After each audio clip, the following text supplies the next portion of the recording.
Hello, everybody. Welcome to the Rotoworld Football Show. It's Tuesday, June 4th. I am Patrick Daugherty, joined, as always, by Mr. Denny Carter. We have some news to talk about.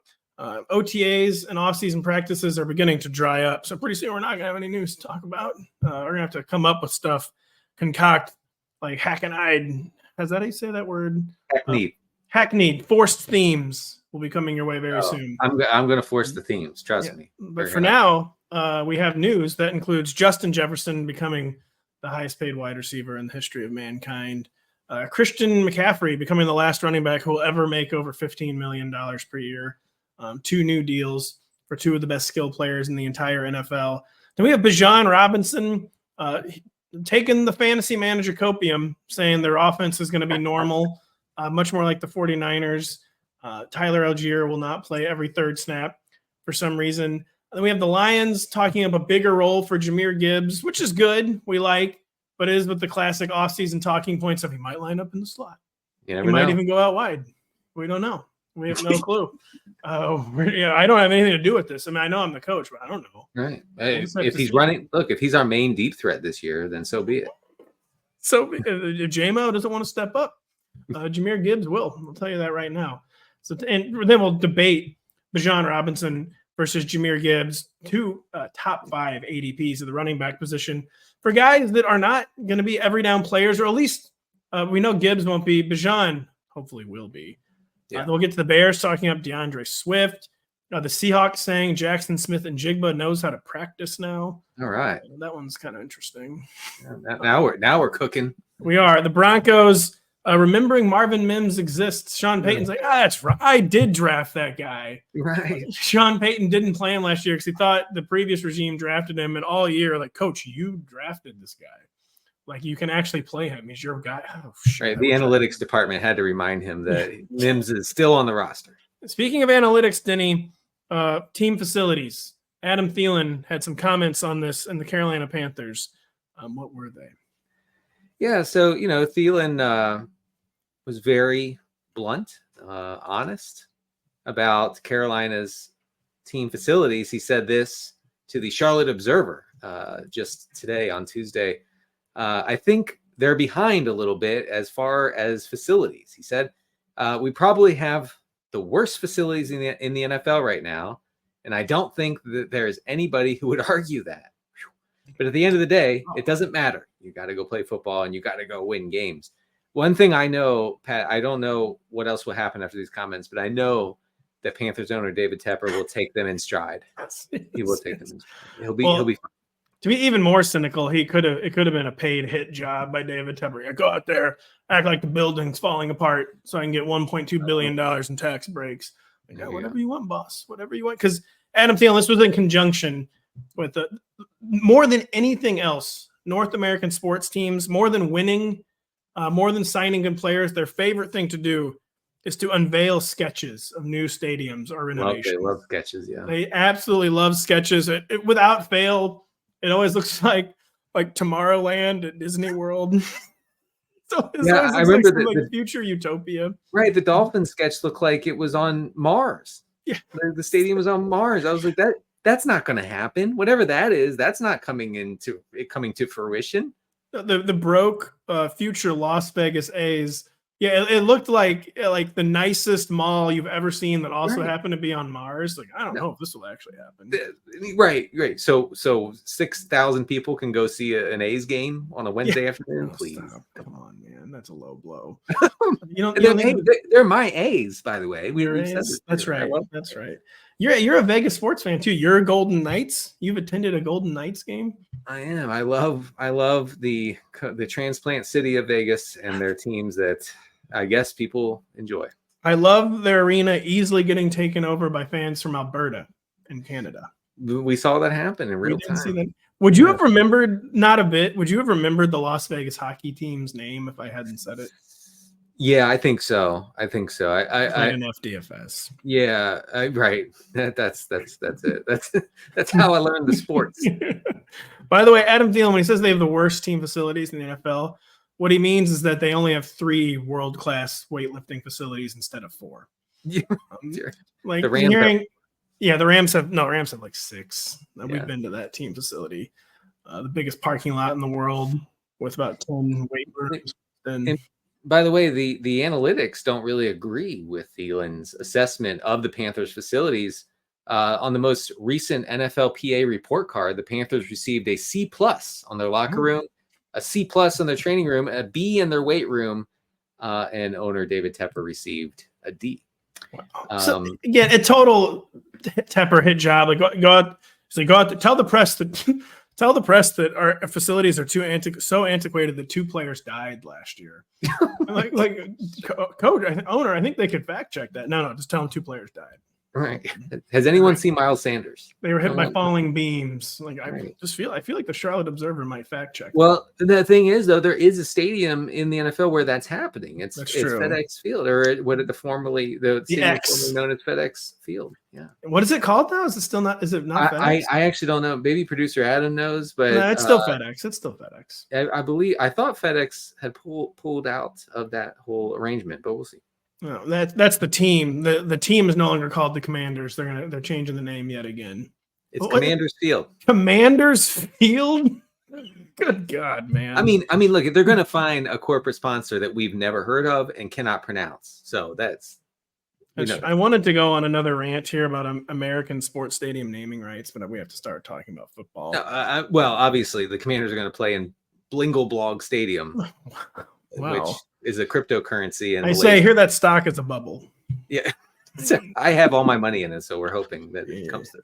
Yikes. Just if the counties and cities are going to finance all these stadiums, maybe they should just have real names. That'd be cool. It would be nice for stadiums to have real names again. I just feel like it'd be a little more intimidating to play in like Mecklenburg County Stadium than, it's Aqua Shore. Yeah, Crisco Field. Right. Capital. So how does Crisco have enough money to sponsor a stadium? Jeez, how much cooking oil do people need? So, how much Christian McCaffrey talk do people need, Denny? He's by far the best player in fantasy. I'm currently writing up our running back profiles for the Rotoworld draft guide. He scored 107 more PPR points than any other running back last year. That's crazy. So there's not a lot to debate here with Christian McCaffrey, who is now making $19 million a year, extended for at least 2 more years. But the debate could be Christian McCaffrey had trouble staying healthy. He's now stayed healthy back-to-back seasons, appeared in 34 of 34 games over the past years. That's with a few minor injuries mixed in. Unassailably dominant last year, but he's now 28. It can kind of be like the running back, like cliff years where they begin to set in extremely heavy usage the past years for a guy with an injury history. We know every running back has an injury history. So is there this is my long-winded way of saying, is there any holes at all to poke in the Christian McCaffrey RB1 overall argument? Or is it a matter of the classic situation where even if he majorly regressed this year, he would probably still be the favorite to finish as the RB1 overall? Are there any holes whatsoever to poke here? I don't think so. I think if you're ranking someone above McCaffrey, then you're projecting an injury. That's pretty much it. And I've been in the industry for a while. I don't know if it's safe to project injuries, but no. I don't see a reason other than he misses 3, 5, 8 games to say he's not going to finish as the RB1, because this is not just him. Like in Carolina, it was kind of just him getting it done, right? But this environment, this atmosphere in the Shanahan offense is so friendly for running backs, as we've seen. Okay, we've seen this for no-name running backs. You put an elite running back in there, and he goes berserk. Obviously, there's no question about that. So you have a team that creates yards before contact. Okay, top 5 in that category last year. A team that has a rush EPA that is higher than most teams' pass EPA, which is insane. And so you put McCaffrey in that environment, he goes ballistic. I don't see a reason to take a running back above him. So it's the classic, it's really boring. You get the number 1 overall pick. You've maybe taken Christian McCaffrey number 1 overall 3 or 4 times in your life already. You don't want to do it. You want to try to shake it up. But there's just no sound process that results in someone other than Christian McCaffrey. You're getting fancy. You're getting.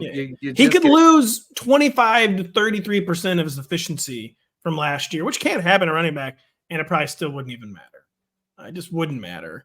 And yeah, I understand we like galaxy brain thinking around here. Yeah, but it's galaxy braining to put any running back ahead of Christian McCaffrey. It's just not a valid argument. I like Breece Hall a lot. Like he is a guy I'm getting in best ball.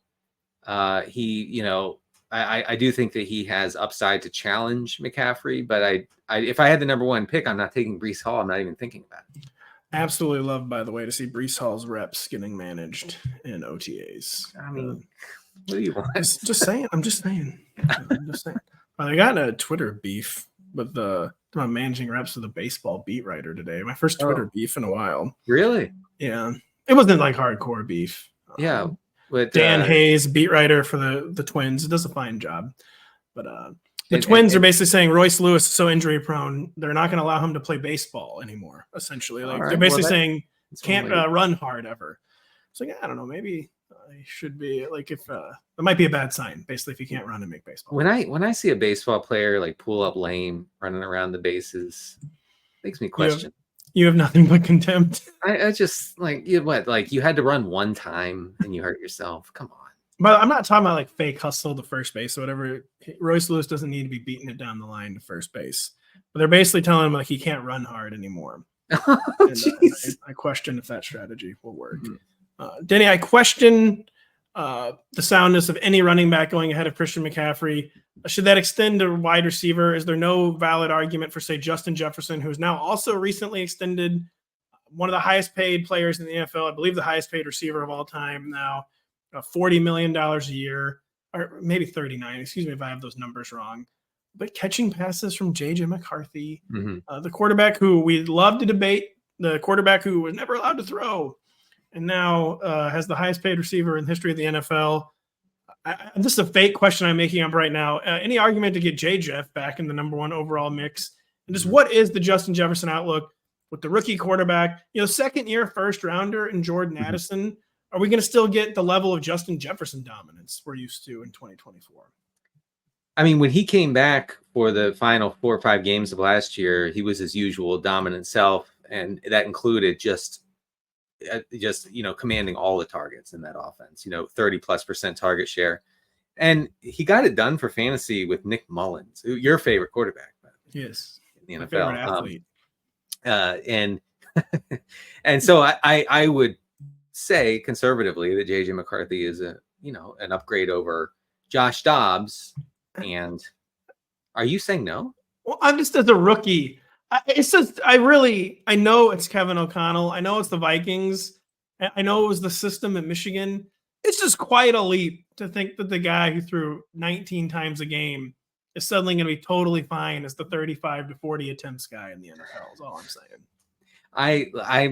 I bought in, as you know, a couple months ago where, I mean, our colleague Zach Kruger made some good arguments for really parsing the data for McCarthy making throws in critical situations, games where he actually did have to drop back a little bit more than Jim Harbaugh would have wanted.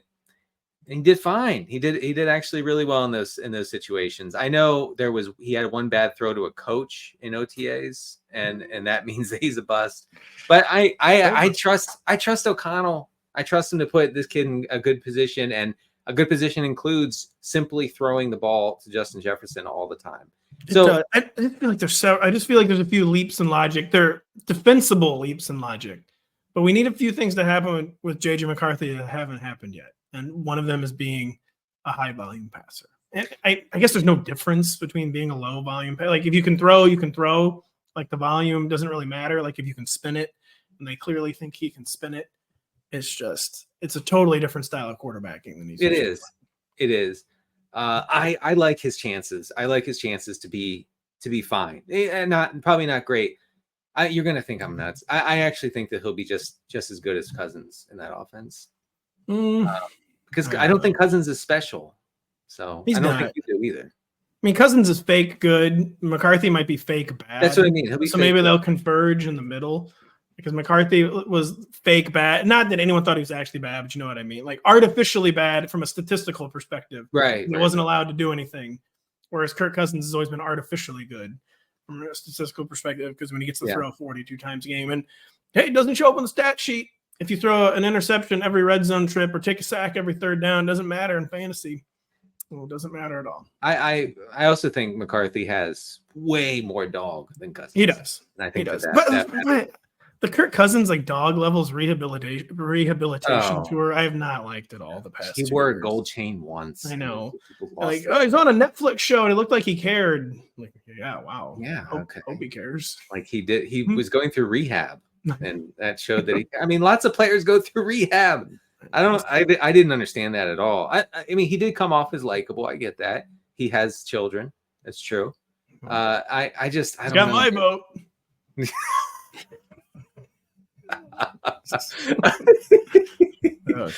Oh yes, he does, I guess. But yeah, no.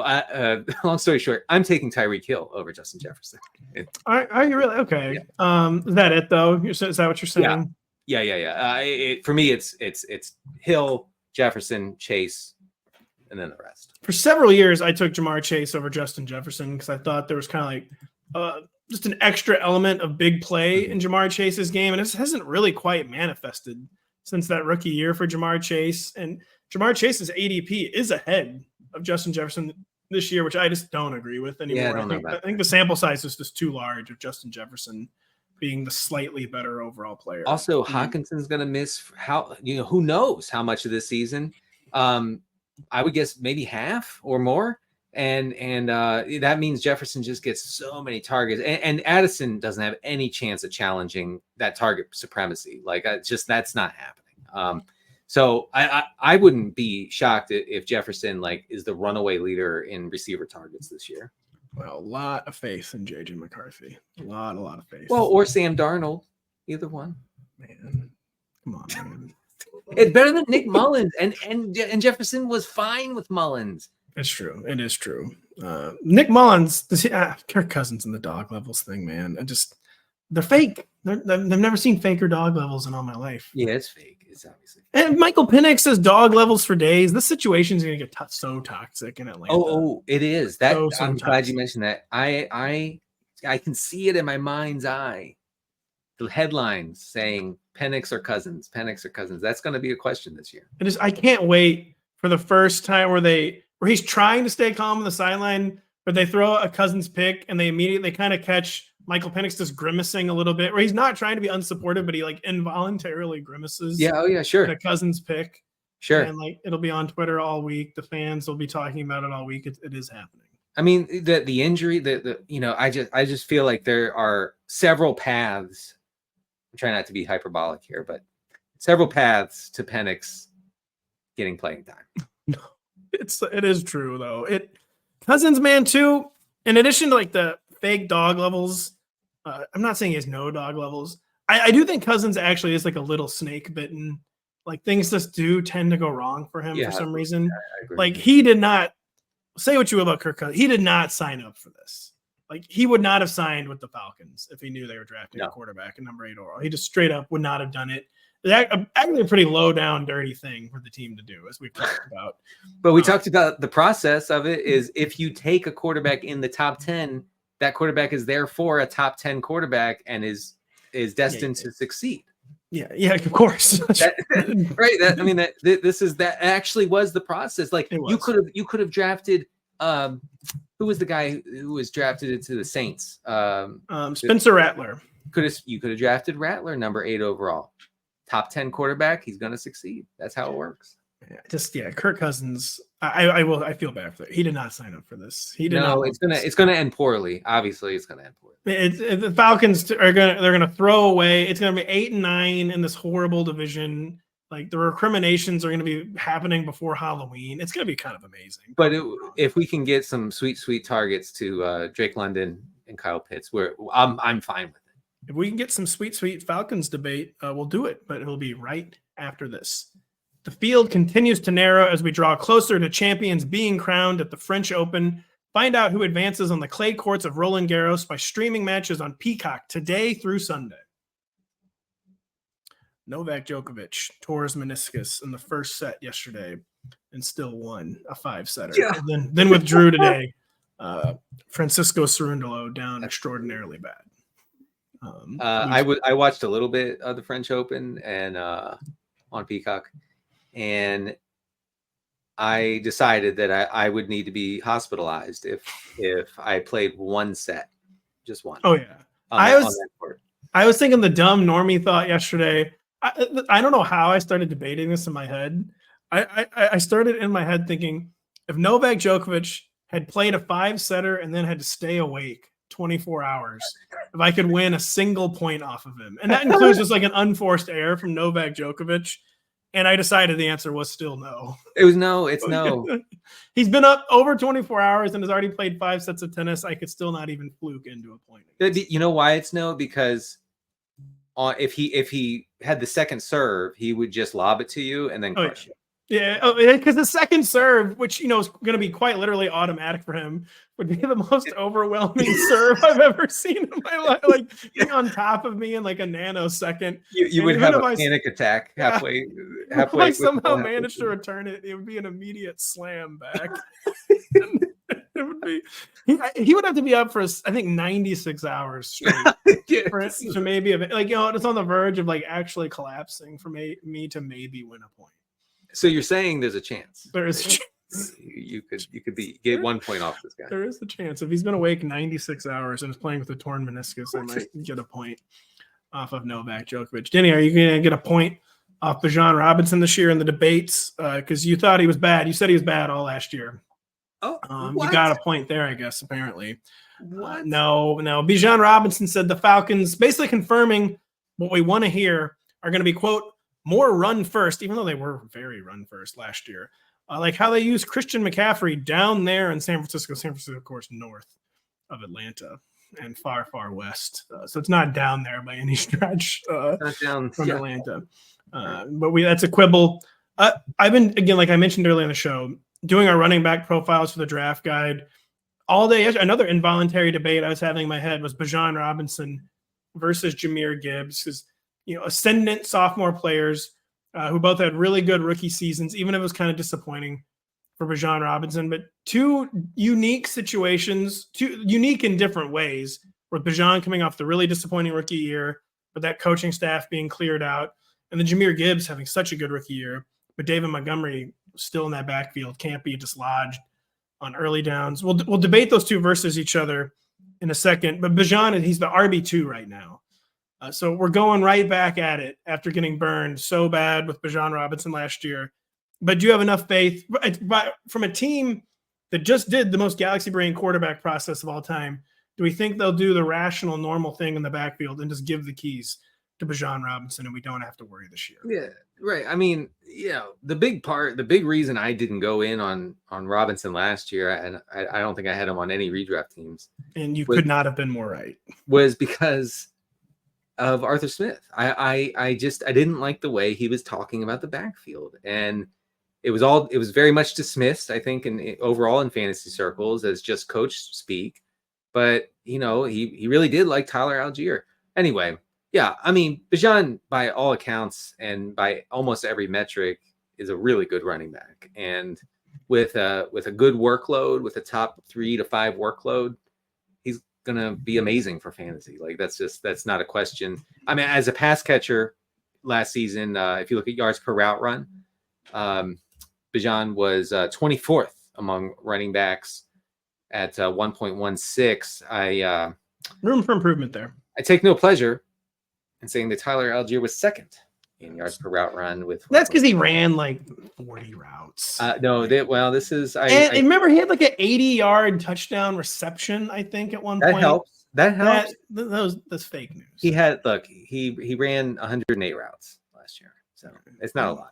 And if you take away the good plays, his yards per route run is terrible. So I'll give you that. You got me there. You did get me there. I haven't looked. If you take away Bijan's big plays, it's bad too. But he actually was he was good in college as a pass catcher. Algier? No. Okay. Sorry, right. Bijan. Yeah. Bijan was good in college as a pass catcher. Didn't see a lot of pass, a lot of targets out of the backfield because Texas didn't really do that. But he was good in limited opportunities. So I don't know. It's just like, look, if Breece Hall and CMC are off the board, then Bijan's your guy. Just talk about just a countrywide hallucinatory event last year. How Bijan Robinson was used. I just think I've never been more certain that we were all right, and Arthur Smith just could not have been more wrong. And just one of the biggest misallocation of backfield resources you'll ever see, and just a coach totally outthinking himself. Had a fixed vision of what a running NFL backfield is supposed to be, and just could not waver from that. Even though he had the Derrick Henry backfield in Tennessee, I just think he just did himself such a disservice, outthought himself so much. Like you said, the Bijan advanced metrics were very good. They're good. His top 12 or 13 in average rush yards over expected. He was really good in yards after contact. Needs to improve from yards per route run, but caught almost 60 balls. And of course, he's not amazingly efficient as a pass catcher when the running backs are when the quarterbacks are Taylor Heineke and Desmond Ridder, and the offense is so predictable. There's not space on the field then. I don't understand the event more as we get some distance between then and now. I understand it less. And just what was this man thinking? What was Arthur Smith thinking? I think Arthur Smith has a preference for big-bodied running backs, like Derrick Henry in Tennessee. Algier is enormous, former linebacker, I believe. Okay, so linebacker converted to running back. That's an Arthur Smith guy if I've ever heard one. It is. So it does. I mean, if we want to keep going with this thread, you could say, well, who's the big back in Pittsburgh? Well, I say you just basically said by another name. It's never been more Jover for Jaylen Warren, who is kind of big too, but he's stout and thick, yeah, for sure. Not tall. But Najee is, even though he's lost weight, apparently best shape of his life, he's still big, and he's the big guy in that backfield. Big guy, go boom. He does. He was, and Arthur Smith loves 3 yards in a cloud of dust, and who does that better than Najee Harris? So we're gonna have this debate in a second, but first we'll talk about Jahmyr Gibbs, where a different situation than Bijan. So it's weird. Bijan is coming off the more disappointing season. Jahmyr Gibbs aced his rookie year by any measure, by any metric, exceeded expectations, but he has the lower ADP, and that's because David Montgomery is still there. And Jahmyr Gibbs did seize a lot of goal line opportunities away from David Montgomery in the second half last year. Touches inside the 20 were, quote, just 50 to 37 in favor of David Montgomery. So still a nice little advantage, but Jahmyr Gibbs got the ball a lot in the red zone, even got it a lot inside the 5. So that storyline narrative kind of disappeared as the season went on. David Montgomery's going to monopolize early down touches, but the problem is he doesn't even need to monopolize them for it to hurt Jahmyr Gibbs. He has not gone away. They're talking up Jahmyr Gibbs as a receiver. Is that a bad sign? What do you think his usage is going to be? And just can he be a top 5 fantasy running back? Yeah, definitely. And then weirdly, he has contingency value. If Montgomery goes down, this is weird. Then Gibbs gets everything. Of course, that also means that Montgomery has a lot of contingency value if Gibbs gets hurt. So have to remember that if you're drafting 0 RB or whatever, and you're looking for cheaper touches. But the Scotty Montgomery, I believe. I didn't know who this guy was, but he's talking like Gibbs is going to run downfield. He's going to run from the slot, and Gibbs actually was, I think, was 6th in slot rate among running backs last year. So that part is easy to believe. The downfield stuff. I mean, anytime anytime any coach is like, our running back is going to run far downfield, it just doesn't happen. I'm sorry, it just doesn't.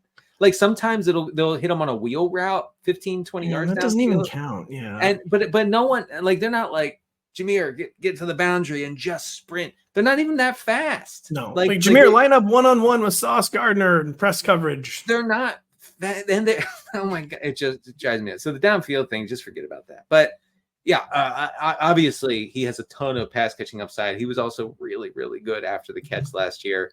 So I just, like the other running backs we're talking about, I don't know if you can go too terribly wrong with taking Jahmyr Gibbs. Also, it was more, they didn't have a defined role in the Detroit backfield as far as this guy comes in for this situation and this guy comes for that situation. It was more alternating drives, which is almost good for fantasy. I think it's better. And as the season went on, the Jahmyr Gibbs drives got decidedly better and more productive. And I can't help but think that our analytics king, Dan Campbell, took notice.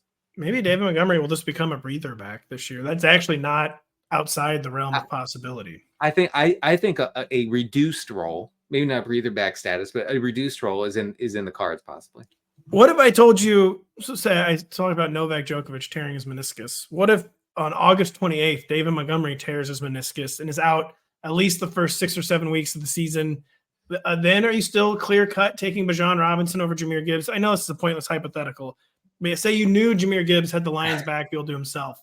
Then who would you draft, Bijan or Jahmyr Gibbs? I think it would be Gibbs. Gibbs would be threatening Christian McCaffrey at that point, I think. Like, if we knew he had the Lions backfield to himself, I really think he'd be threatening Christian McCaffrey. This is a Lions team that was under its expected dropback rate in 11 of 17 games last year in the regular season. So they desperately wanted to keep it on the ground when they could, when they can make it happen. If that happens again, if they're a good team again, and I think they should be, then Gibbs' ceiling is insane in that scenario.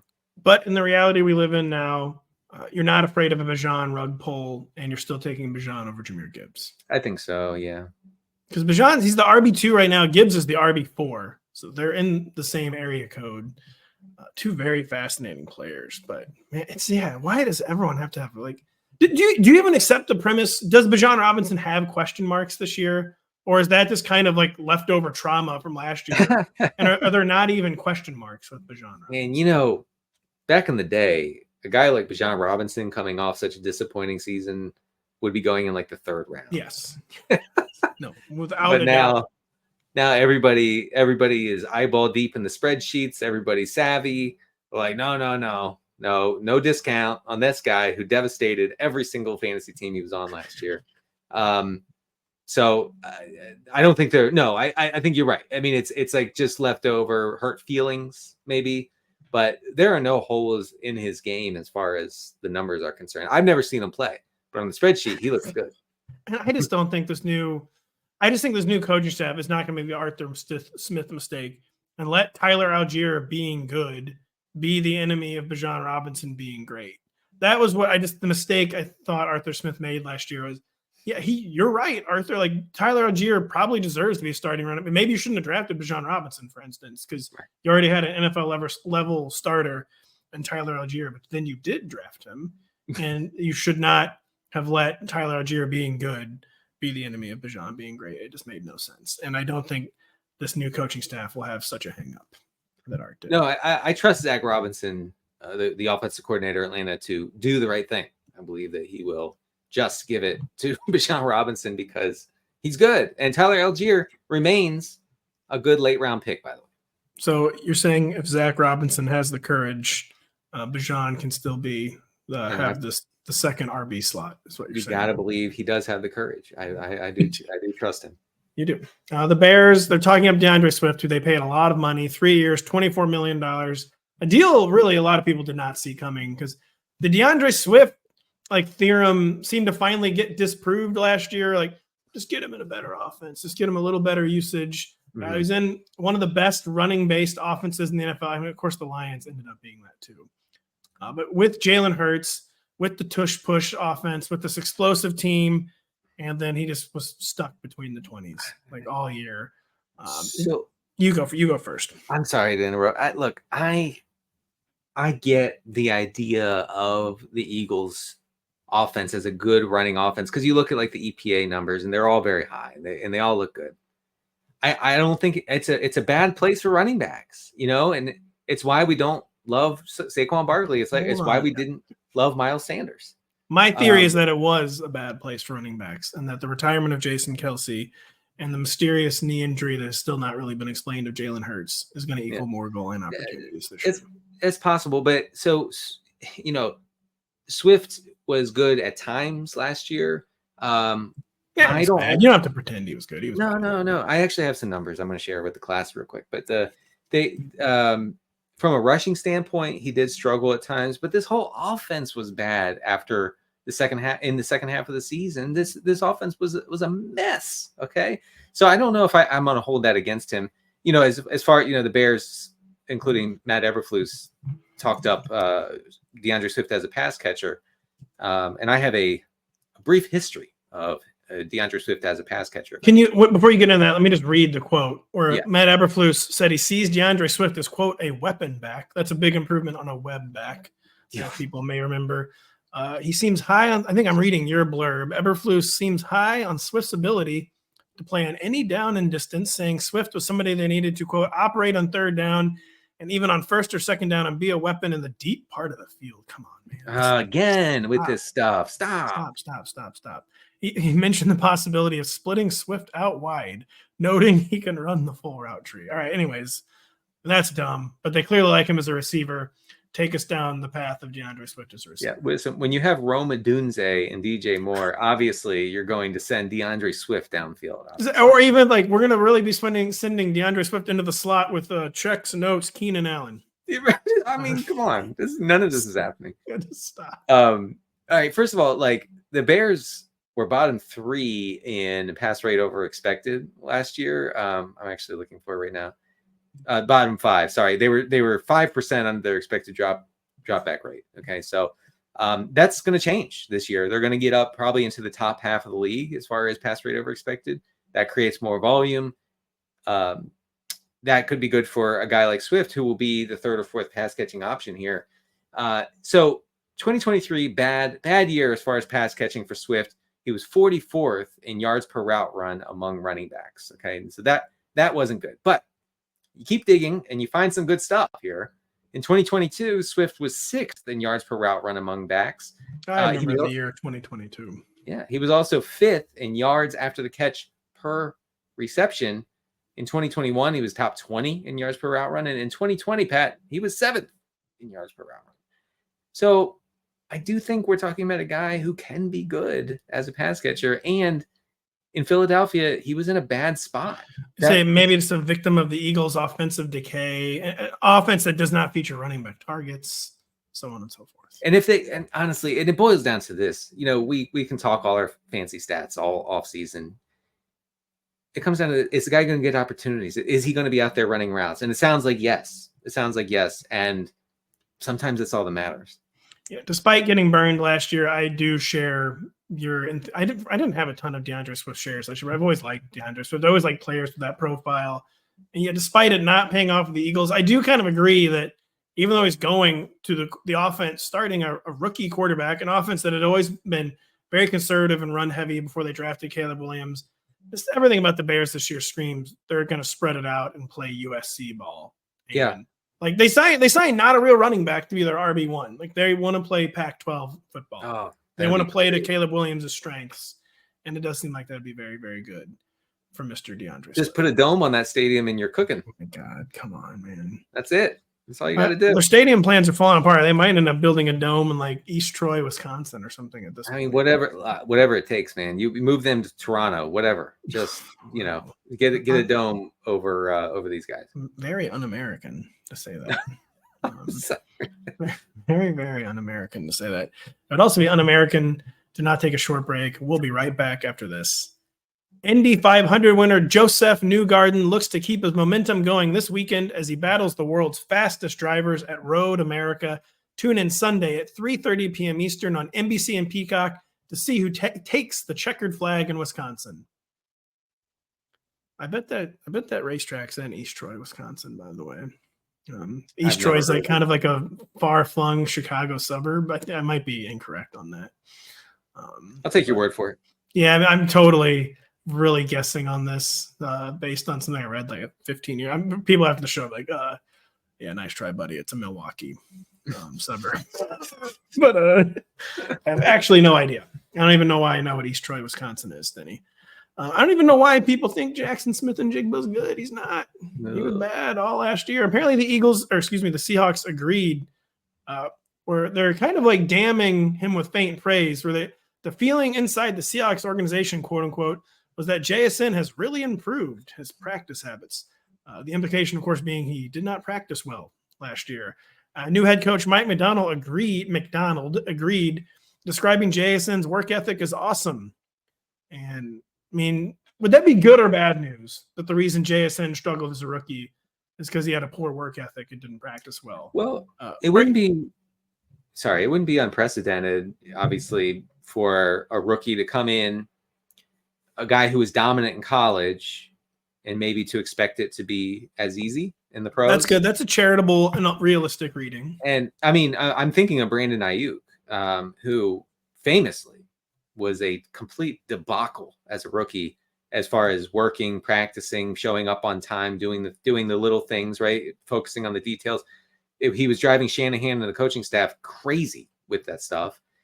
And he eventually lost playing time. I think he was actually inactive maybe for one game. I don't remember if he might have just been benched. He might have just been benched and not scratched. And he came back, best shape of his life the second season, really working his butt off. They rewarded him with lots of playing time, with lots of targets. And, from there, he's grown into, I don't know, top 15 receiver in the league, top 10 maybe. So, that's not unprecedented. I don't know where JSN's opportunity comes from. It's just hard. It's just hard to see. This was always a terrible, terrible landing spot for him. Because Tyler Lockett's not going anywhere. DK Metcalf's not going. Neither of those guys' roles are going to be reduced this year. So where does it come from? I don't know. Why? We're going to debate some veterans versus young receivers. This one wasn't quite in the show script, but we might as well just start with it because I have not understood. I didn't understand this last year. I don't understand it now. Why is Tyler Lockett just being left for dead? He's the wide receiver 50. He's the wide receiver 50. Jason's the wide receiver 44. Like, on what planet is that happening? Okay. So remember I mentioned earlier how Bijan Robinson would be going in the third. Yes. Like 10, 12 years ago, he'd be going in the third. So that's the same type of drafter who does that, who still takes him third overall, is doing this thing where they're like, no, JSN's younger, so he's going to be better.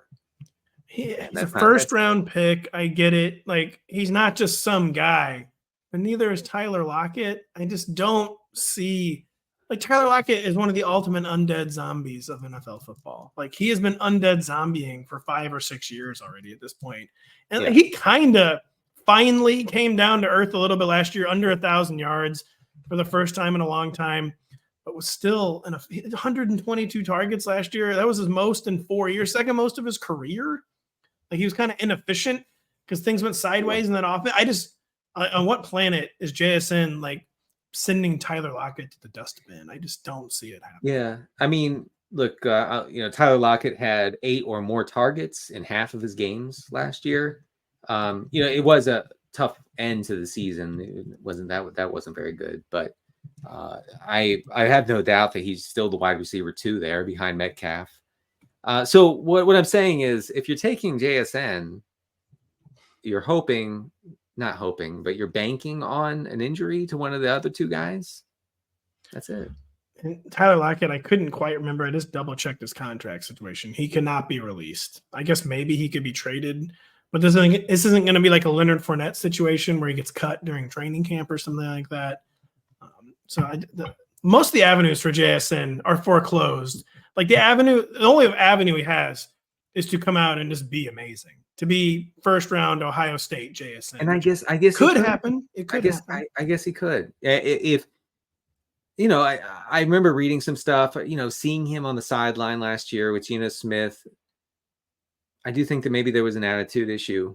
Geno does not suffer fools, so Geno too is not going to involve this guy, like, right, unless he's like putting his money where his mouth is and he's practicing harder, more prepared. Like, Geno just won't care if those things have been resolved and he's ready to like do the work that's needed. Then maybe it happens. But I just feel like that's a leap. Look, wide receiver 44 is not a huge price in redraft or in best ball. That's true. So I guess it's worth having a little exposure. But I don't know. When I see him on the board at that part of the draft, just look elsewhere. Jay, would you rather have JSN wide receiver 44 or Tyler Lockett wide receiver 50? I guess the answer is clear. I'd go with Lockett, yeah.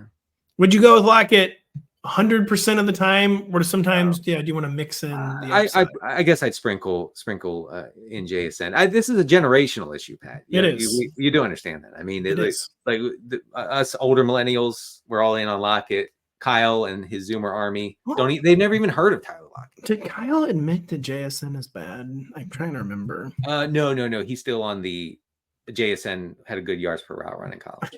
I just had a thought as a bit. I've for some reason been dreaming about this bit. I might line this up with Patrick Crane at some point.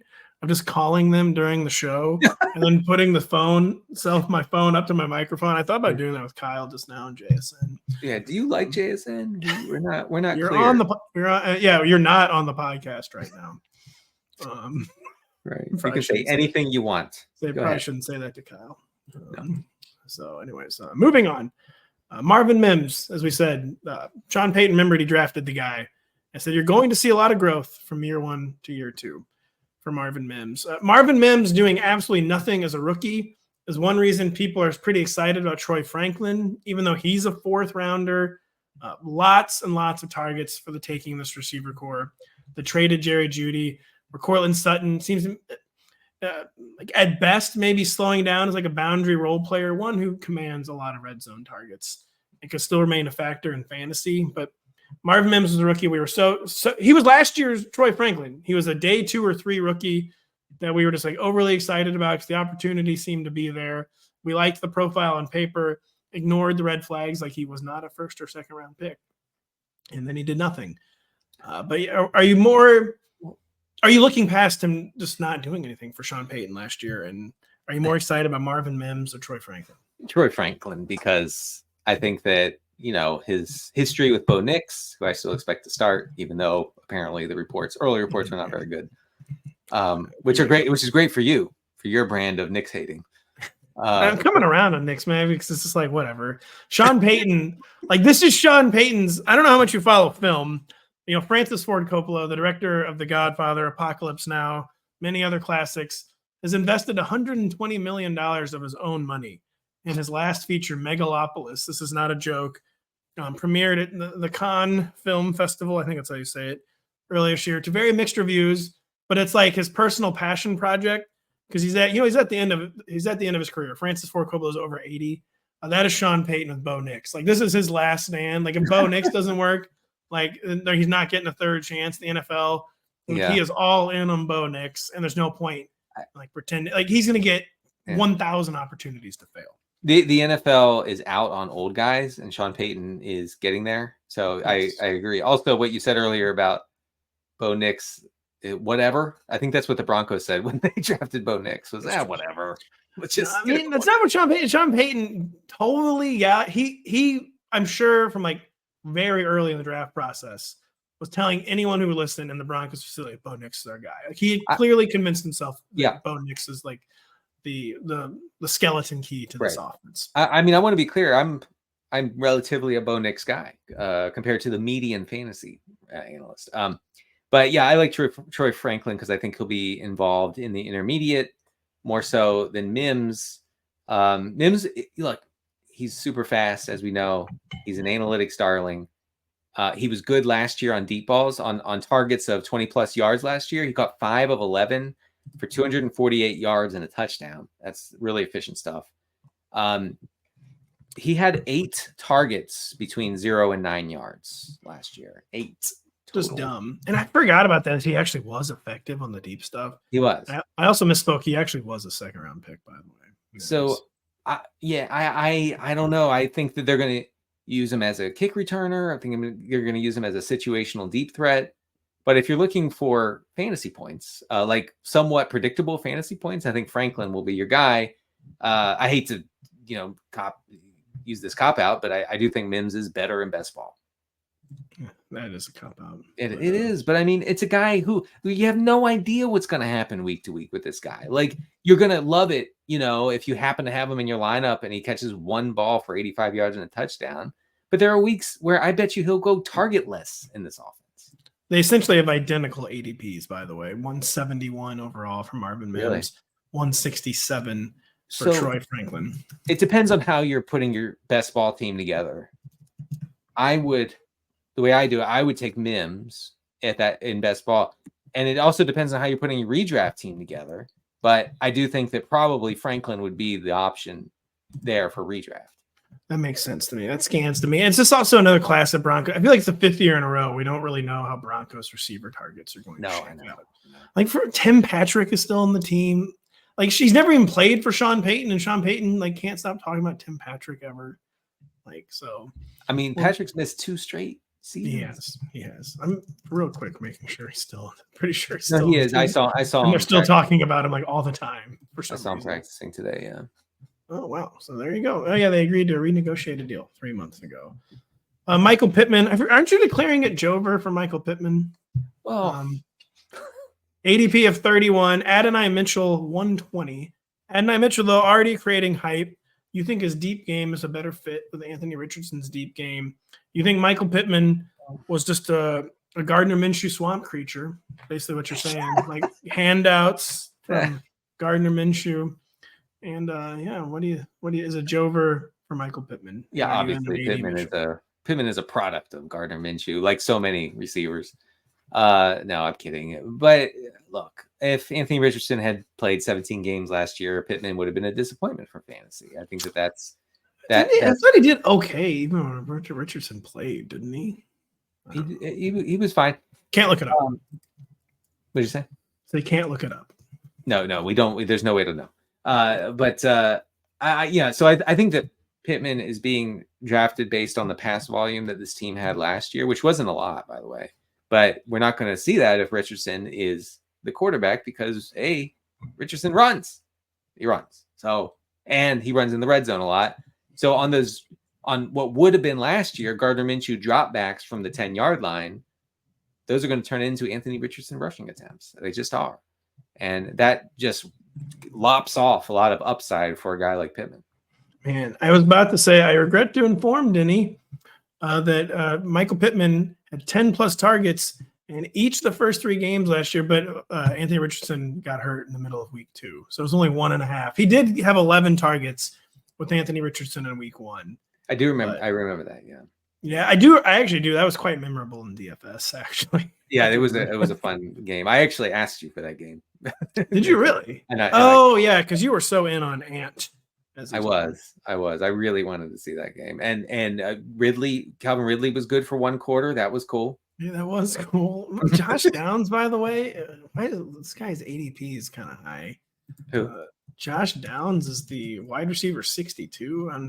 Yeah. I feel like I could probably think of 90 receivers I draft instead of Josh Downs. I can confidently say I will have 0 Josh Downs this year. Like, well, who's drafting Josh Downs? I mean, who cares? Is this like a stack thing? This must be a stack thing. If you get Ant, you can get Josh Downs late. Producer Adam does point out that Josh Downs caught 8 balls for 97 yards in Richardson's last game as a starter last year. 6 for 97. So I guess that's good.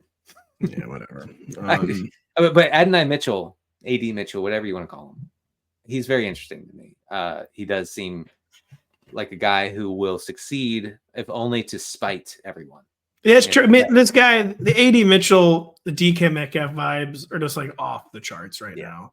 Like a guy who fell further than he was expecting, further than a lot of draft observers were expecting, like heading into draft season.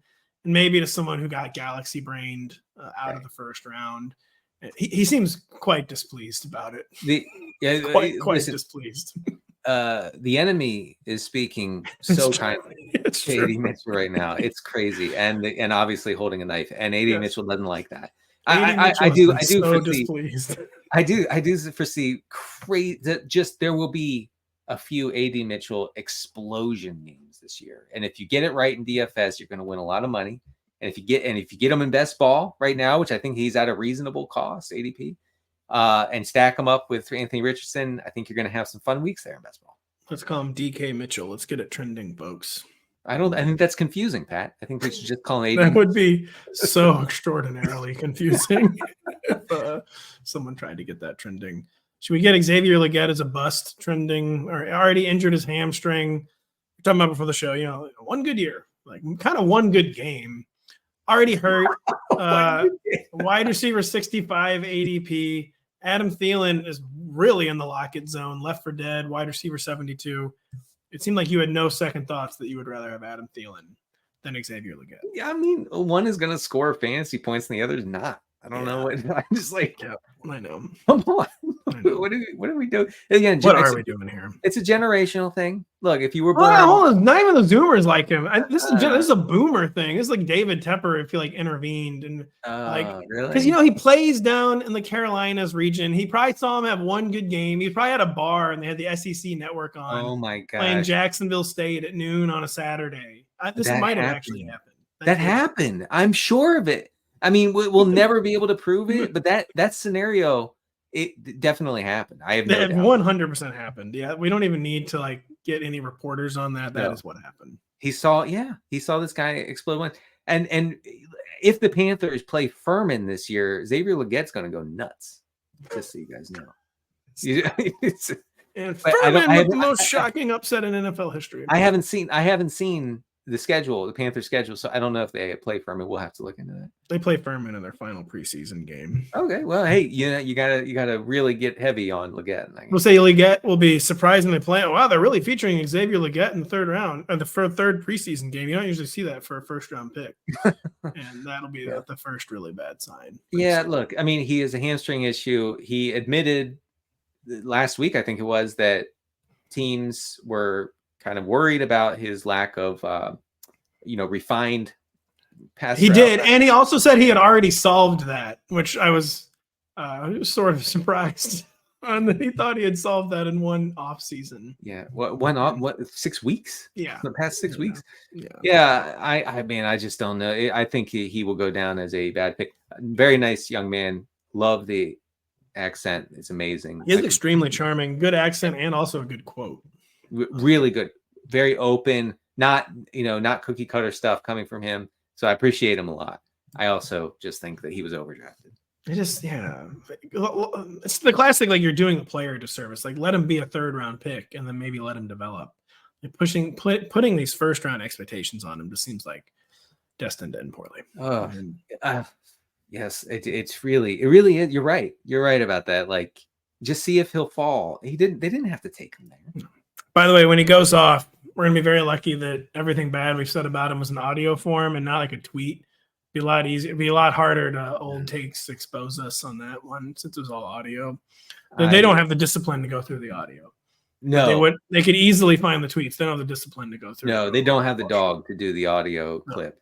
But yeah, oh boy, the fans, they save my tweets. This is what I've discovered. They quite literally save your tweets. They save my posts so much. They dedicate a lot of their lives to saving my posts, and I appreciate that. Looking very powerfully into saving Denny's posts.